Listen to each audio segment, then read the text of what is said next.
what we looked at is like what we would give up that we love about Spokane to move to Yes. Nashville.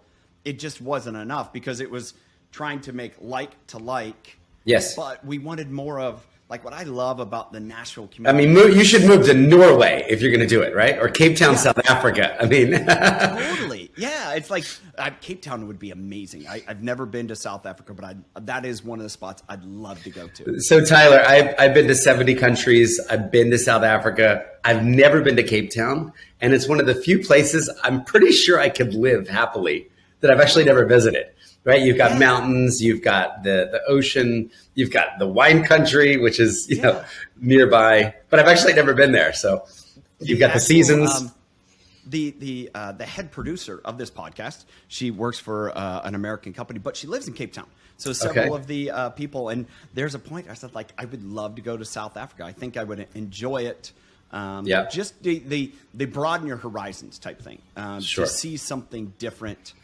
Which I love. I know from your story and, reading Thirst a couple years ago and, this pleasure, I'm so thankful that, Brad connected us and have read that story. And we're going to have a fun conversation today. But it's learning all the things that you've learned. And from that story, getting ready for this, re-listening to it, there's a lot of rich things that I know are part of your life story that, sometimes I look back and it's like, you know what? That's so good to revisit.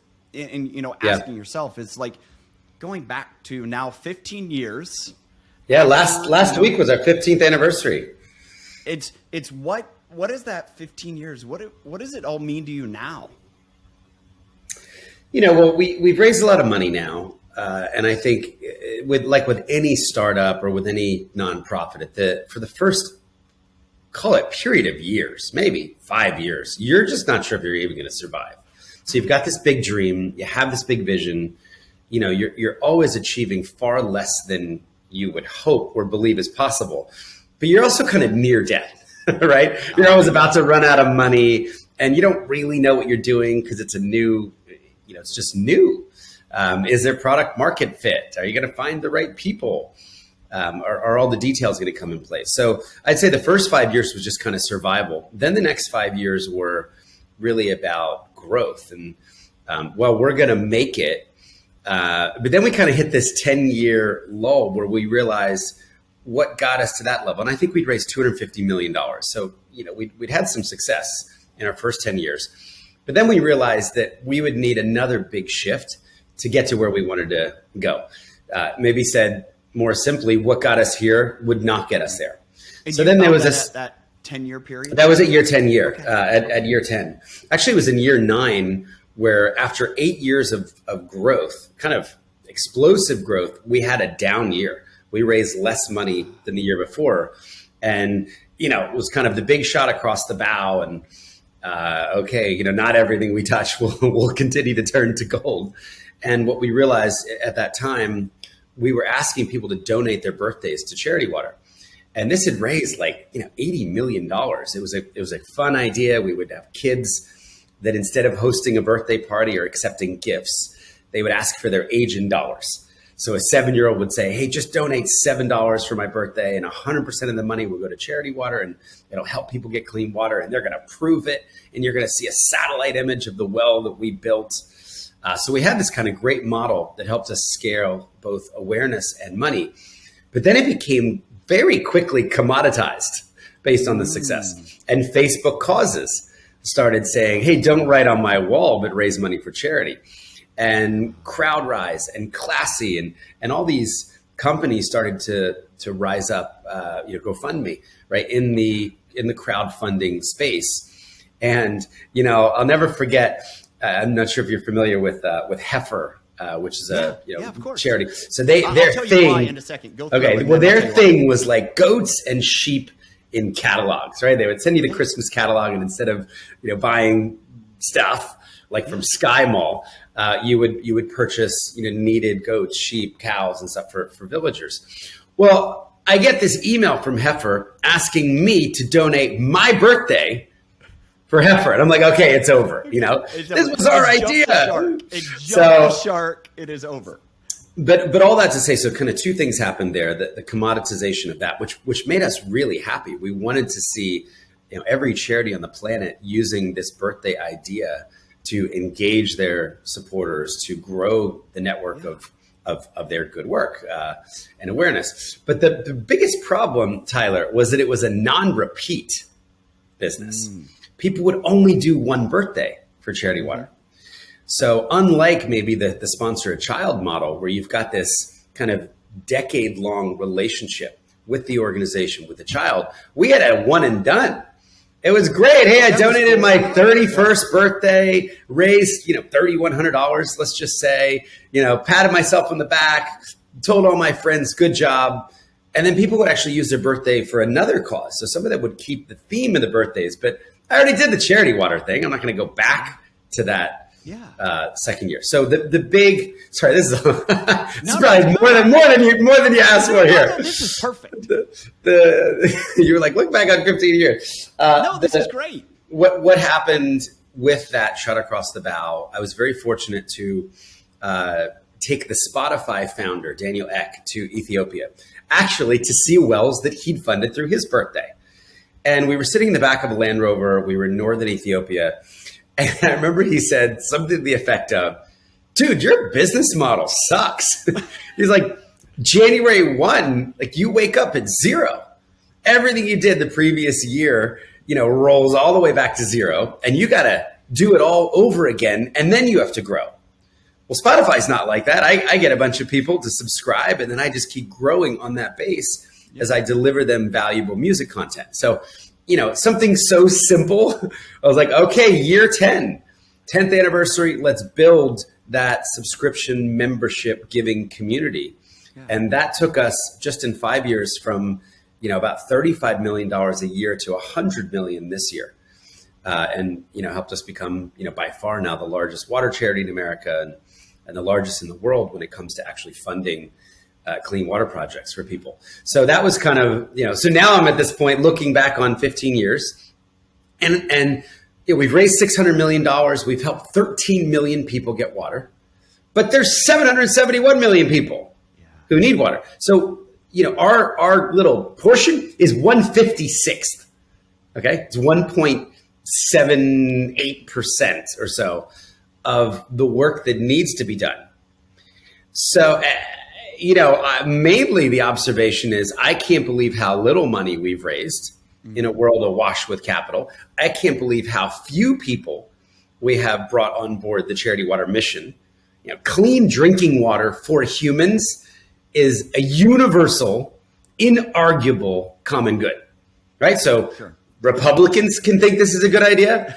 Democrats can think this is a good idea. Independents and libertarians, Jews and Christians and Muslims and atheists, like everybody can say, hey, people need clean water. So I feel like we've done so little, and I hope that the best is yet to come. And I saw a great stock chart of Amazon the other day, and it was 27 years of Amazon. And the first 20 years is just a flat line. And then it goes up over the last 7. And the crazy thing is Jeff Bezos only created 7% of Amazon's total value in the first 2 decades. It's crazy. 93% of the value was created in the last 7 years.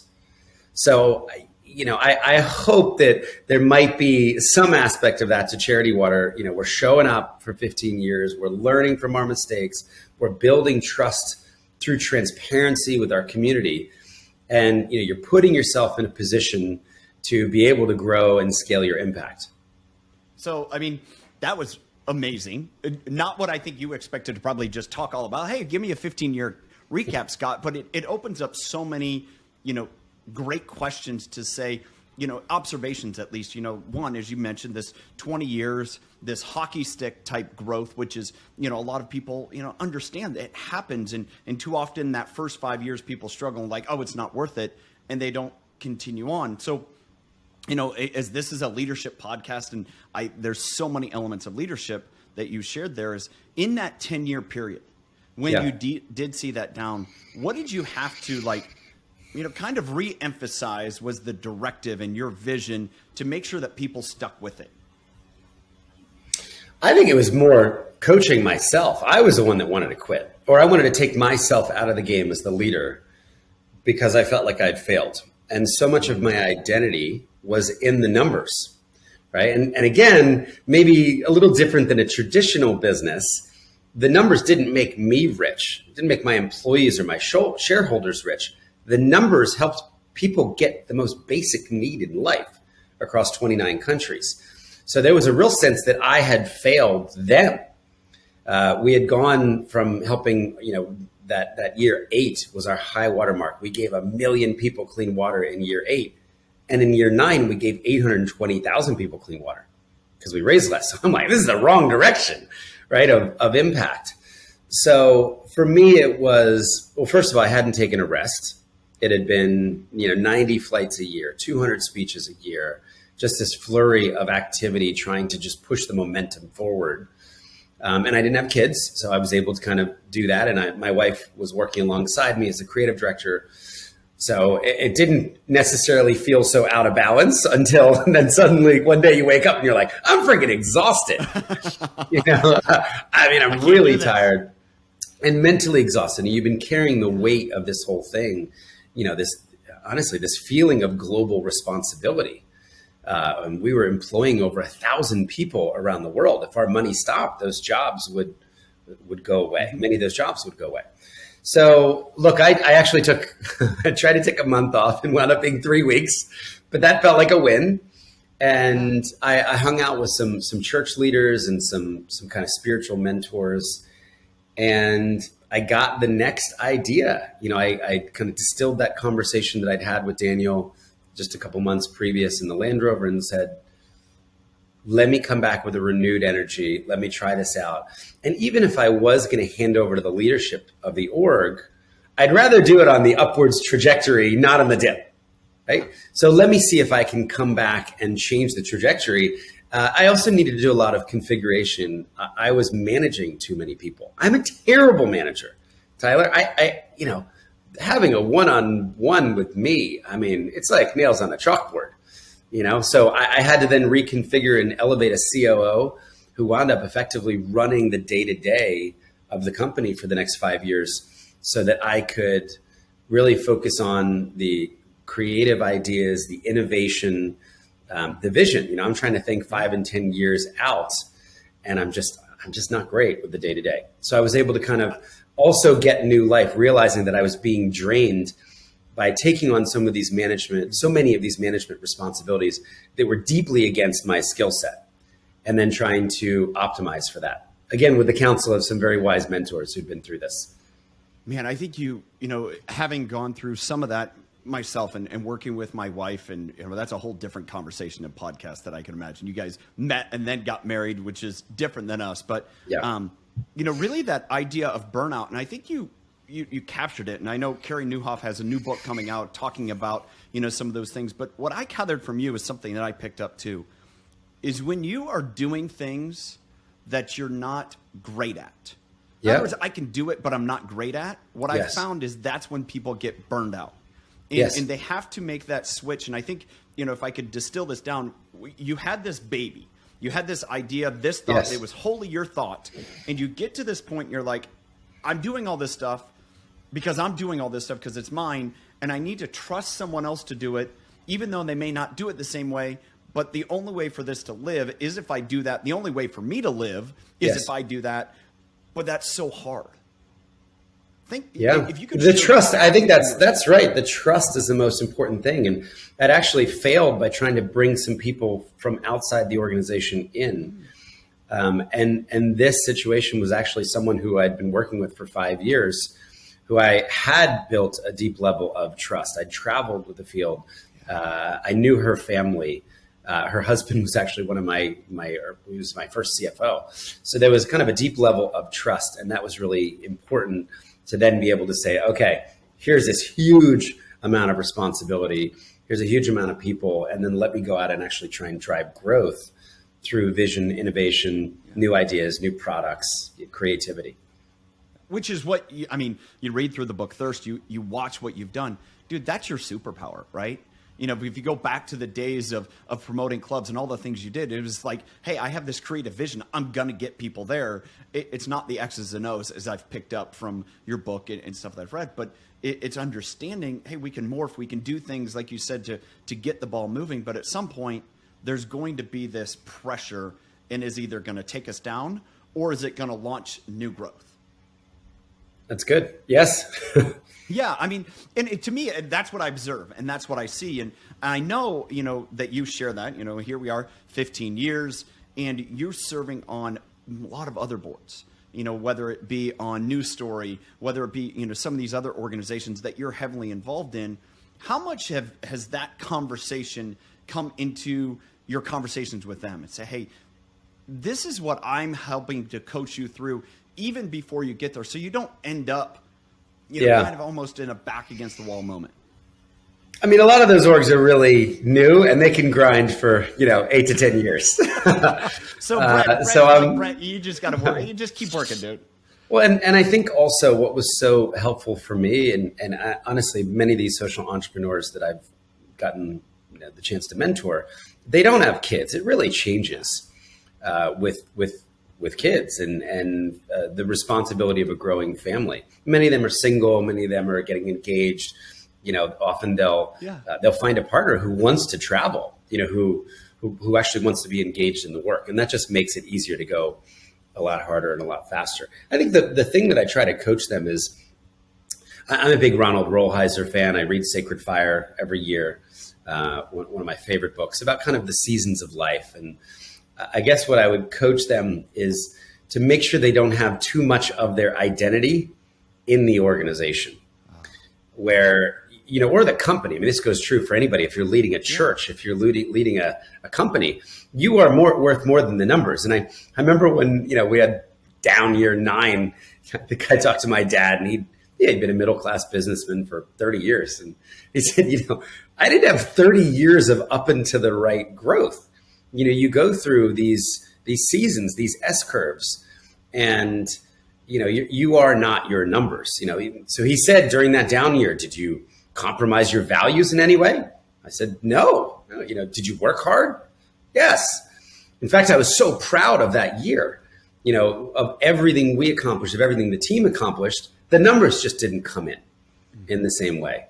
So I think that's probably one of the lessons that I try to impress on people is, you know, you don't want an entrepreneur that's depressed when something bad happens to the org, or only elated when something good happens to the org. You know, you want a little more of that removal, and that's really hard because, as you said, I mean, Vic and I, my wife Victoria, we have said this is our baby. Charity Water was our first baby for 10 years, and then we had a couple more. And when our baby was sick, when Charity Water was sick, it was very, very difficult. You have those sleepless nights. And I think this is true if it's your church or something you started or something you care so deeply about. Trying to just find a way to say, I am, you know, a husband, I'm a son of God, I'm a friend, I'm a father. You know, I also lead an organization, but I'm not just the success or failure of the organization. To me, is I identify, as you're saying, those values are your foundation. And once you're again solidified on that foundation, it allows you to go and see different. And like you said earlier, which I totally believe is what got you here won't get you there. And too often, I think whether it's entrepreneurs, especially when you've had that success, are like, well, this is the only way to do it. I can only do it this way. I only know this way. And almost there's this fear of, oh, if I go do it different, that means I'm going to leave my quote unquote values. Even though I think there's a part of what I know about you and have heard about you is this innovativeness about you to say, oh, if it's not working, well, no problem. Let me just go do something else. That's what I think got you started in it. Yeah, you have to be willing to kill stuff. You have to be willing to kill stuff that's not working. I remember many, many years ago, I got to speak at Catalyst, and Andy Stanley said something like, fund what's working. Like, don't fight it, fund it. Right? Find the things that are working. And I think every once in a while we have these pet projects and they're not working, and we just kind of keep trying to throw more money at it. And, you know, no, but I know it's going to work eventually. You know, what I remember from that talk was go look at your organizations. What is resonating? What are the things that people are gravitating to, and put more resources behind them. And, maybe they're not your idea. I mean, when you get to my age, like, hopefully none of those things are my ideas, because that means that you've really built an organization with a value of creativity, with values of innovation that are happening all across the org. So I think that's maybe easier to do, in the later stages, where you can look at that as a win, and a little harder when everything is so personal early on. Yeah, well, I think, as part of that is you've built this team, though, as you've talked about. If you go in with that, a thought and opinion is, if you go in with the idea, and so often when you start, you don't have it, but if you have the idea, hey, I want people around me that are going to be creative, are going to see challenges as great opportunities, and we rely on that together, as opposed to, you just got to follow me. Just follow me. Everyone get behind me and follow me, as opposed to, we're going at this together, hinging on those strengths. And you're like, hey, I can throw a party with nobody else, but I need you to come in. How do we make it long lasting? How do we make this have a bigger impact? Those are the things, again, what I hear from you and reading from you is the learning lessons that I pick up. Yeah. And we look at Charity Water as an invitation. I think many charities in the past have used shame and guilt to peddle their wares, to motivate people. And we try to just create something that is, magical is not the right word, but so inspirational, so aspirational, that people want to be a part of it, out of a sense of positive hope. And then we just keep inviting them. We invite children. We invite, people towards the end of their life. We invite business people. We invite all these different people from all these different walks of life and communities to bring their time and their talent and their money to what we're doing. But it is this idea of hope and opportunity versus shame and guilt. It's the power of story, right? And storytelling is very important. Well, I mean, it's something that, again, it's... And the words matter too. We're very careful about the words that we use. I could say, help me end the water crisis, or help me bring clean water to every person alive. Right? So people are typically more drawn to the positive. Hey, let's work together to create a world where every man, every woman, every child alive has access to the most basic need. Do you want to join us on that mission? Come on. It's going to be awesome. And when we're done, we're going to look back and say, we did something really incredible here. We provided life. We transformed, we helped people flourish in the most basic way through clean water. Yeah, I think, as you say that, it's a melding of two mentors of mine, John Gordon and Simon Sinek. It's funny. Simon and I texted literally 5 minutes ago. We were texting this morning. He's a good friend and a longtime supporter. And I just did John's podcast a couple weeks ago. So I love both of those people dearly. They have both impacted my life tremendously. I've had the opportunity to John has been a guest on the podcast. I'm still working on Simon, hopefully at some point. But his book is part of our book club this month. But this idea of this power of story, this just cause, this worthy ideal, but paint it in such a way that it brings joy to you. Because our world is negative, and if the story isn't positive, it only goes so far. But if it's a negative story, it loses its steam. It's full of angst. Whereas, as you just said, and as I think about what you've done such a tremendous job of telling this water story that's bigger than just water. It's how it ties into the other organizations that I know that you're kind of linked with. Is this holistically, people deserve better, not because they are worse off or anything else, but we as people, Scott, you deserve better. Victoria, you deserve better. Tyler, I deserve better. We all do. And if we're committed to that as part of a story, man, that could be so fulfilling and fun. It goes beyond us. Amen. I love it.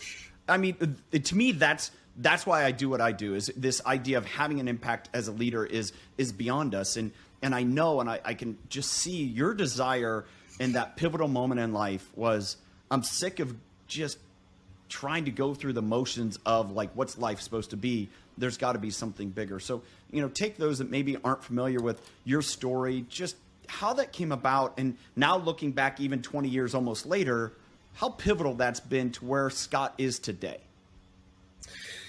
Well, my story, just in brief, I was raised in a very conservative Christian family. I was born in Philadelphia. When I was 4, my mom became sick, seriously disabled, which she was for the rest of her life. And I went into a caregiver role. So I was that good Christian kid taking care of mom, playing piano in church and in Sunday school. And, I wanted to be a doctor when I grew up so that I could help sick people like my mom. And then at 18, I went through this classic obnoxiously cliche rebellion where I moved to New York City and I started smoking and drinking and sleeping around. And, I wanted nothing to do with the church or faith or values or morality. Now it was my turn to explore the opposite.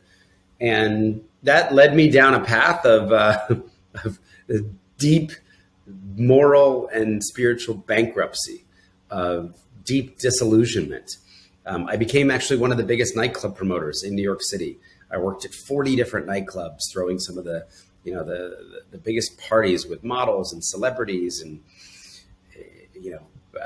flying around the world to Milan and Paris for Fashion Week, and getting to travel, on private planes and all this. And it was just kind of meaningless. And at 28, I had a real crisis of conscience, a real crisis of faith. And, I wrote about this in the book. There's a lot more there, but, I basically changed my life and said, I need to become opposite. I don't need a small course correction. I don't need to pivot. I need to literally find what is the 180 degree opposite of every single thing that I do and think, and the way that I behave, and then go do that. It was actually pretty clear. Yeah. So my big idea was, okay, we'll sell everything I own and do 1 year of try to find an opportunity to serve a humanitarian organization mission for 1 year, almost as a tithe of the 10 years, 10% back from the 10 years, the decadent decade. And at first, I read about this in the book, but nobody would take me. World Vision wouldn't take me. Save the Children wouldn't take me. Doctors Without Borders. He's tarnished goods. He's no. I mean, who wants a freaking nightclub promoter? Nightclub promoter. What would I do? How would I be useful? And I was really fortunate. This one group called Mercy Ships took me on as a volunteer photojournalist. I paid him $500 a month for the pleasure of serving. Along with all the other crew. That was kind of the way that they helped raise money through their volunteers.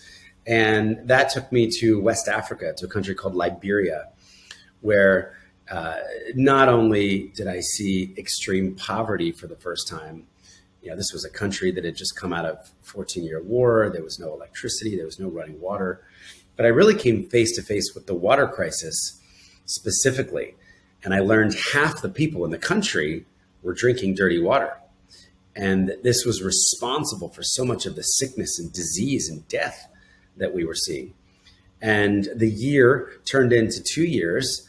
And at 30 years old, I came back to Manhattan and said, I know what I'm going to do. I'm going to try to work the rest of my life to solve this one problem, to try to bring everybody on earth clean water. And I'm going to try to get people to care about this issue. I'm going to try to build an organization that can be efficient and effective in stewarding these funds and delivering water to people who need it. And, at 30, I didn't know any better, Tyler. I was like, I don't know anything about philanthropy or, I don't know any other humanitarians, but I'm just going to start. And it actually started with a party at a nightclub, day one of Charity Water. My only idea at the time was to throw my 31st birthday party and to charge everybody $20 to come to it. And that night, a lot of people came, and we lured them there with an hour of open bar. So 700 people came, and they tossed $20 in. And at the end of the night, we had $15,000. And we took 100% of that money, and we funded our first couple water projects. And then we sent back the proof of what that money had accomplished to all 700 people. We said, here are the people now drinking clean water in northern Uganda, because you gave $20. And that feedback loop, that's become such a big part of Charity Water's DNA, and really has allowed us to grow such a big community over the last 15 years. Just showing people, it sounds so simple, like showing people what we did with their donation. Can I put a pause right there? So for everyone listening, anyone that's ever given money to a birthday cause, it started because of Scott's 31st birthday in Liberia. Is that fair? Yes. Yeah, sure. Well, I don't know. I mean, listen, I'm sure people were doing birthdays. It certainly wasn't a thing on the internet. It wasn't a thing on the internet before that. And so that was 15 years ago. That was 15 years ago. So when you do that next time, just think about Charity Water and Scott. We're happy for people to have that idea. Yeah, it's cool. It's cool. Talk about, just real quick, some other elements of leadership that you've, grown through and you've gone through here. Yeah. Just as part of that is like, it's been a big journey, but I'd love to just know a little bit about that leadership journey for you. We shared a little bit about it, but this nightclub promoter to now this, almost $1 billion organization. Like, what challenges have you gone through that, you could help our listeners just are listening and from life, just Scott's wisdom of like, oh, this is something I really would love to impart. Listen, I think integrity is the most important thing. So integrity, even over every other value, has been important for me because there are so many opportunities to do the wrong thing in a very small shade of gray. The mission creep. I'll just give you one example. Yeah. We have this 100% model. So this sounds crazy, but from day one, I had this vision that we should promise the public that every penny, dollar, pound, euro, $1 million, and any money that was ever given to Charity Water should go directly to help people around the world get clean drinking water, should directly fund those projects. They should never pay for my salary or the office or the flights or the phone bills or the whole staff salaries. But that 100% can go straight to the field. So to do that, I had to open up a separate bank account and then go find a different group of people to pay for all that overhead, those unsexy staff salary costs and the flights and the toner for the Epson copy machine. So for 15 years, we've operated with a dual bank account model. KPMG audits these separately and writes an opinion every year that we publish on our website. And we had this moment early on. So first of all, it worked. And people loved the idea that if they only had $100 to give, they knew all $100 would go to Malawi or Cambodia or Bangladesh or Ethiopia to directly fund a water project and construct it. But it was really hard getting people to pay for overhead when it's just an idea in the beginning. And we had this moment, Tyler, when we had $881,000 in the water bank account. And this was going to go out and build, let's say, 80 water projects. But in the overhead bank account, we were about to miss payroll. And we were effectively insolvent. And I remember the advice I got from so many people who learned of our predicament was, hey, dude, just go borrow from the 881 and put it back later. Move from the $880,000, go make your payroll for the next couple months. And then, buy yourself some more time. And I just remember thinking, if we touched one penny of the public's money, the whole thing, there'd be a crack at the foundation, a lack of integrity at the core. So I was actually going to shut the organization down. I was talking with lawyers about unwinding Charity Water, sending the 800 grand to the field, and then just saying, hey, this 100% model just didn't work for us. Maybe trying again or trying something differently. And, but I just remember it was never an option. I wasn't willing to compromise my personal integrity or my promise to the public or the organization's foundation of integrity, just to survive, which you could argue, we would have been surviving at least for a noble cause. Well, as it happened, a complete stranger walked in the office, right around this time and sits with me and he donates $1 million to the overhead account. So we went from effectively bankrupt to a year of working capital. And we use that extra time to build today what's a pretty sophisticated overhead giving program with 129 families who all support specifically the overhead of Charity Water. So, had it ended differently, at least I would have had my integrity. There probably wouldn't be a big Charity Water as it is today. But I think, so that's just one clear example. We've had so many examples of cutting corners, so many opportunities to cut corners. Yeah. And we just try to make these black and white decisions. Yeah. You know, just one other detail that nobody knows about. But I said early on, well, if we're really going to say 100%, then don't we have to pay everybody's credit card fees? You know, because if you give $100 on your MasterCard, they take 2% and I get $98. And I'm like, but we promised Tyler that we would send 100%.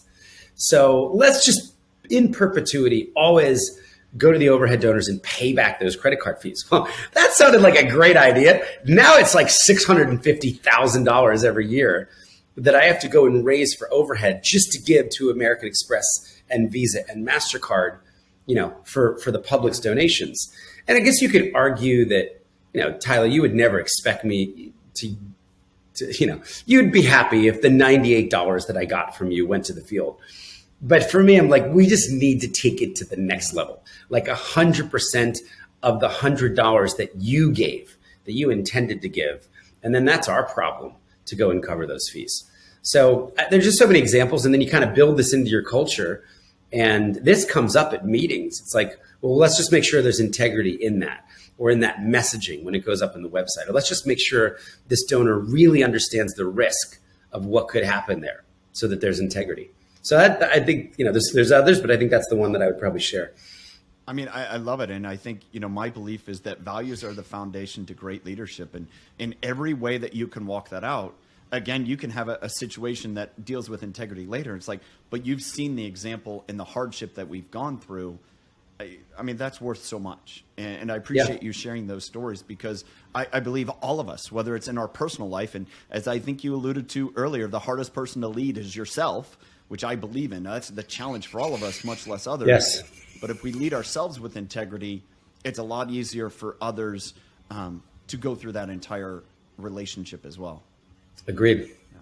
Man, thank you so much for your time. I've loved this conversation. I love learning more about you and Charity Water. I'm excited for all the listeners to learn more about it, and your book, Thirst, which is a great read, listen, to tell more about your journey. And I love this, you know, journey as you recapped it for us, those experiences, you know, that 10-year journey. I really appreciate it. And thank you, man. Yeah. And I will say for anybody that picks up Thirst, you know, 100% of all that money goes straight to the organization. So I can never make a penny from that book. I wanted it to be hopeful and helpful to the next, you know, social entrepreneur, somebody who might have a cause. Maybe it's water, maybe it's something else they deeply care about. So some of the tools, some of the things we've learned along the way. And then I also wanted to grow the movement of Charity Water, because, you know, a lot of people listening woke up this morning and you took water for granted. You had your long shower, you brushed your teeth, you use that clean water for your coffee. And that's just not the reality for 770 million people. So we're working to change that. And, you know, the best way, Tyler, people could just learn more about us is probably the Spring, which is that subscription membership community that I mentioned. So there's some cool videos online about our work. They can just go to thespring.com, which is kind of the new landing page. Well, I thank you again. Thanks for being such an influence to so many of the other guests, and you know, continue to do what you're doing, man. And I appreciate the time. Yeah. Thanks for having me on, Tyler.